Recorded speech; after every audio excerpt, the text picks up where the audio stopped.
Bonjour tout le monde, c'est Cédric. On est de retour sur Saint-Jean-de-Mont. Je vais vous faire une vidéo sur l'avancement des travaux. Donc je vais faire une première vidéo là, une première séquence avec ce qui est fait actuellement. Et après je vais continuer à bosser. Je vous ferai des petites séquences que je rajouterai au bout au fur et à mesure de l'avancement. Et quand j'estimerai qu'il y a un truc assez long, je sortirai la vidéo en ligne. Donc je vous montre où j'en suis actuellement, juste après le court jingle. Allez, à tout de suite.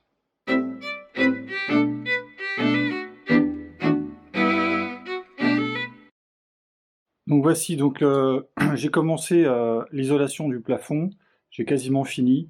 J'ai fini par tout dézinguer, là, tout ce qui restait à enlever, j'ai tout enlevé, l'électricité, tout est parti, la plomberie, tout est parti. Donc j'ai refait le petit coin là, je sais pas si vous vous souvenez, c'était un peu dégueulasse. J'ai remis des tasseaux propres, il y a mon évacuation de douche qui va passer dedans. Donc là, cette partie-là, c'est pas encore fini d'isoler. Donc j'ai isolé tout ça, j'ai pas mis encore toutes les fourrures. C'est pour ça qu'à certains endroits, voilà, ça baille un peu. Et quand j'aurai mis toutes les fourrures, je vais pouvoir le repousser bien jusqu'au bout contre la cornière. Ça fait un truc propre. Là, ce côté-là, c'est quasiment fini. Là, il me reste le coffre du volet roulant à finir. Donc dans les trous, là, les petits trous qui sont là en haut et l'autre là-bas, je vais boucher avec du polystyrène. J'ai acheté des plaques de polystyrène de 40 d'épaisseur. Voilà, que je vais découper et que je vais incruster dans les encarts. Je vais en mettre un grand également là dans le grand trou et je vais tout fermer avec du placo en découpant la partie qui sera amovible là. Donc le long au milieu des tasseaux, au milieu du grand tasseau là et au milieu de l'autre, je vais faire une partie qui se détache, qui s'enlève pour accéder au volet roulant. Voilà, en laissant bien évidemment l'accès aussi, je vais faire un trou pour passer ma manivelle. Donc tout le reste après ça va être plaqué. J'ai acheté une plaque de BA13. Je vais faire toute cette partie-là. Je vais laisser déborder un petit peu jusqu'à là, parce qu'après là, on n'a pas d'angle droit. Donc je vais mettre un rail au sol. Je vais mettre un rail au plafond. Et je vais faire une contre-cloison ici pour récupérer un éclairage propre. Pareil ici. Voilà. Donc ça, c'est quasiment fini. Donc voici ma plaque de BA13. J'ai acheté du 60. Vu que j'ai ramené ça avec la voiture, je ne pouvais pas prendre une grande plaque. Et puis ça me suffisait largement pour l'instant. Donc dans le placard, j'ai avancé aussi. Je vais prendre la lumière. Dans le placard, j'ai avancé. Là, on ne le voit pas, mais j'ai fait ma sortie. Elle est au-dessus de la laine. Il faut que je la tasse un peu pour que ça passe. J'ai fait une tranchée pour passer toutes mes gaines électriques qui vont alimenter la grande pièce. Et donc là, j'ai enlevé.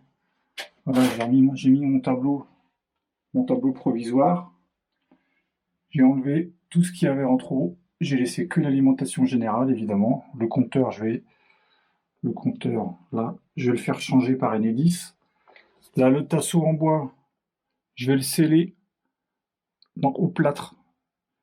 Là, le trait, c'est ici, il y aura mon faux plafond. Là, on voit mon faux plafond qui va venir là.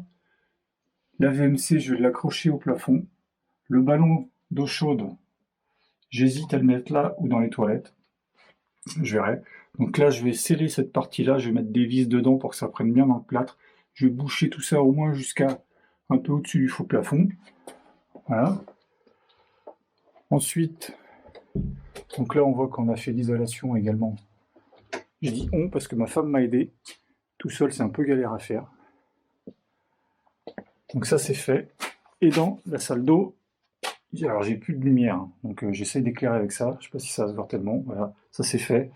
J'ai commencé les gros achats. Donc ça, c'est ma gaine GTL. Donc j'ai pris un modèle standard. C'est pas celle que je voulais, mais j'étais pressé, donc j'ai pris ça. C'est une marque Dublex. Elle est ajustable, ça me va très bien. Ça, c'est mon bâti support pour le toilette suspendu. Donc j'ai pris un Geberit. J'ai pris celui-là. Je sais pas si vous voyez bien. Hop. Voilà. Il est autoportant.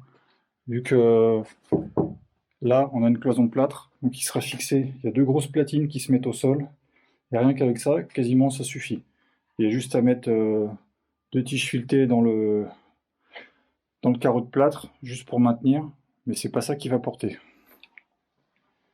Donc ensuite, j'ai continué les achats. J'ai acheté ma VMC. Alors j'ai pris celle-ci de chez Aldes. C'est une auto-réglable et pas une hydro-réglable. Donc pour information, je l'ai pris chez Leroy Merlin. Alors je suis allé chez Leroy Merlin pour acheter mon ballon. Là, parce que je le trouve vraiment nulle part en 40 litres. Il est très difficile à trouver. Et je voulais l'avoir tout de suite. Je voulais pas le commander par internet. Donc j'ai commencé par aller chez Leroy Merlin pour prendre ça. Donc c'est un modèle Sauter qui est plat. C'est un équivalent de 50 litres pour un ballon rond. Et ils avaient cette VMC là qui me faisait de l'œil, mais chez eux elle était à 176 € et elle était à 146 € chez Brico Dépôt. Donc je l'ai dit au vendeur là-bas, j'ai dit écoutez, elle est à 146 chez Brico, il m'a dit pas de problème, je m'aligne. Donc c'est bon à savoir. Hein. Je ne sais pas si c'est Brico qui est la même maison que Leroy Merlin ou si c'est Casto, mais en tout cas, il s'aligne. Et il faut savoir que maintenant, quand on va sur le site de Leroy Merlin, elle est au prix que je l'ai payé, 146 €, comme par hasard. Donc voilà où j'en suis. Donc ça, c'est Malène qui va me finir cette partie-là. Là. Et ça, c'est Malène qui va me finir cette partie-là. Donc je continue les travaux et je vous retrouve juste après. Donc voilà, on se retrouve une fois que j'ai fini le polystyrène. Donc j'ai fait une isolation avec une plaque de 40 mm d'épaisseur de polystyrène. Donc sur la grande partie là qu'on peut voir ici là, celle-ci elle est censée être amovible. Si jamais un jour on a besoin de retourner voir ce qui se passe derrière. Donc celle-là je ne l'ai pas collée au silicone. Par contre j'ai mis les joints en silicone tout le tour du reste en haut. Voilà. Tout ça c'est les joints en silicone, la partie de droite et cette partie-là. Maintenant, il n'y a plus qu'à plaquer. On se retrouve après. Donc, nous voici de retour sur le chantier de Saint-Jean-de-Mont. C'est une nouvelle journée pour moi. C'est juste la continuité pour vous. J'ai pas eu le temps de filmer ce que j'avais fait hier soir parce que ça manquait un petit peu de lumière. C'était pas terrible le rendu. Donc, je vais vous montrer ce que j'ai fait hier. Donc, pour rappel, j'ai fini cette partie plaquée là. Voilà. Donc, pour ceux qui ont suivi, la partie blanche, là, le polystyrène, elle est censée être amovible. Voilà, j'ai laissé la partie qui dépasse là parce que je vais avoir une contre-cloison qui va venir ici pour récupérer l'équerrage. Ça va venir contre cette petite plaque de placo et je découperai ce qui dépasse ensuite. Donc mon placo, il va aussi redescendre là. Il va redescendre jusqu'en bas. Voilà. Donc j'ai fini d'isoler également la partie qui sera le futur placard du coin nuit. Alors ça baille un petit peu, alors pour information, cette isolation, c'est pas exactement ce que je voulais. Je voulais cette épaisseur-là, j'ai pris du 60 mm, mais moi je voulais du revêtu, parce que je me doutais bien que ça allait être une vraie galère à mettre, c'est une vraie galère. Ça c'est un isolant qui est censé être posé dans les combles, donc quand il est posé par terre c'est bien, mais là franchement à manipuler avec les deux parties non revêtues, c'est très très chiant. Donc j'ajusterai tout ça... Voilà, j'étais un peu court en coupe, donc j'ai bourré un peu. Donc ce sera ajusté, mais de toute façon ici, comme c'est un placard, c'est pas très grave. Donc l'objectif du jour, nouvelle journée, nouvelle aventure. Donc j'ai fini aussi par sceller au plâtre mon tasseau, comme ça je vais pouvoir mettre ma GTL. Donc là on voit en haut le trou que j'ai fait pour passer mes gaines. Je vais en faire un ici et un ici pour alimenter le couloir et la salle d'eau. Donc aujourd'hui, je vais mettre la VMC au plafond, je vais la fixer, j'enlèverai après, je vais faire un montage à blanc pour voir un peu comment je vais pouvoir faire mes évacuations. Donc dans le mur du fond, j'ai une gaine technique qui fait toute la hauteur du logement, je vais pouvoir mettre mon évacuation, ma grosse sortie qui fait 160 dedans. Là, je vais pouvoir mettre une évacuation vers la salle d'eau. Et là, j'ai tracé ici, j'ai tracé mon évacuation pour la cuisine. Et puis je vais voir si je mets mon ballon, pardon, si je mets mon ballon d'eau chaude ici ou dans la salle d'eau. Donc voici l'objectif de la journée. Je vous retrouve dès que c'est fait. À tout à l'heure. Donc me voici de retour. Donc là j'ai fait l'évacuation de diamètre 125 pour la cuisine. Ensuite dans le couloir, j'ai pas mal avancé. Enfin dans le placard, pardon. J'ai fait mon évacuation, alors elle est aussi en 125 parce que sur la VMC il y a un réducteur pour ceux qui veulent, pour passer de 160 à 125. Ça m'a permis de faire une sortie un peu moins grosse, ça m'a arrangé carrément. Comme ça, j'avais une gaine de 125 à acheter et une gaine de 80 pour ici. Ça va vers la salle d'eau. Donc là, on a Eva qui va vers la cuisine. Donc j'ai toujours pas mis ma GTL, ça viendra plus tard. Le ballon, il vient pas ici, finalement, il est à côté. Donc j'ai posé mes deux pitons là. J'ai pris la même chose que pour le faux plafond pour mettre ma VMC. Le ballon, il est donc au-dessus des toilettes. Donc j'ai mis une planche en renfort. Est-ce que l'on voit? Hop, là, voilà. J'ai fait carrément traverser le mur. C'est un mur en carreau de plate de 6. Donc c'est pas assez résistant pour mettre un WC suspendu. Donc j'ai mis mes quatre, je sais plus comment ça s'appelle là. Les tire-fonds, on va dire, je sais pas. Ils sont là. Et, plus bas, il y aura ceux du toilette qui vont se mettre aussi ici. Donc la planche, elle fait l'ensemble, elle fait les 6 fixations sont prises sur la planche. Donc c'est du MDF de 1 cm d'épaisseur. Ça va tenir. Donc ensuite, c'est là que ça se passe. Donc c'est un peu sombre, hein, toujours pareil.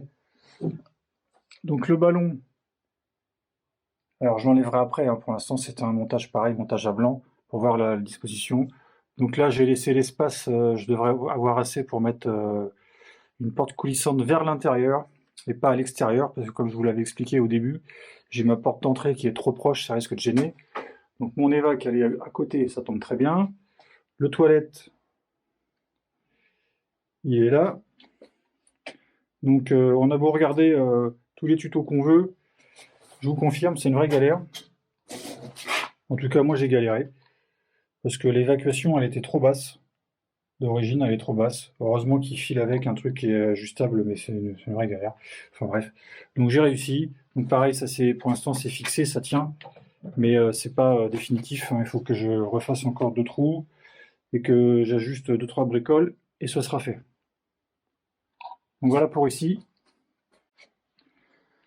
Donc pour l'instant, j'ai que ça à vous montrer. Et je vous retrouve juste après pour la suite.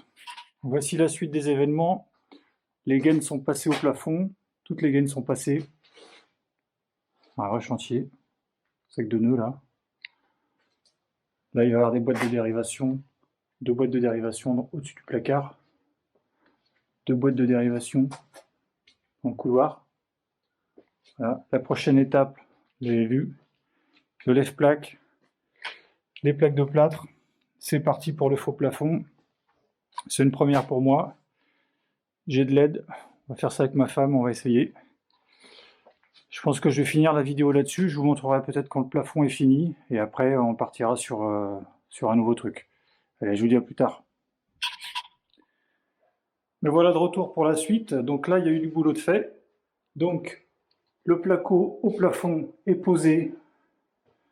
Donc on voit, ça c'est mes descentes de fil à chaque fois pour les prises, la télé, les radiateurs, etc. Donc voilà, j'ai ajusté un petit peu ce coin-là. Tout le placo de la pièce principale est fait. Ça, c'est tout ce qui va descendre dans la cloison que je vais créer pour la cuisine. Voilà, donc j'ai toutes mes arrivées, plaques, hautes, four, micro-ondes, frigo, etc. Ensuite, là, j'ai 2 boîtes de dérivation qui est dans mon futur placard. Une pour le réseau prise, une pour le réseau lumière. Voilà, ça c'est mes descentes pour ma tête de lit. Ça c'est pour le radiateur. Voilà, la télé. Là il y a une boîte de dérivation. Alors celle-ci elle est en plein milieu mais elle sera cachée parce que je mets un panneau LED de 120 par 30. Donc c'est prévu pour que ce soit caché, pour que ça soit caché par le panneau LED. Donc il me reste cette partie-là à faire.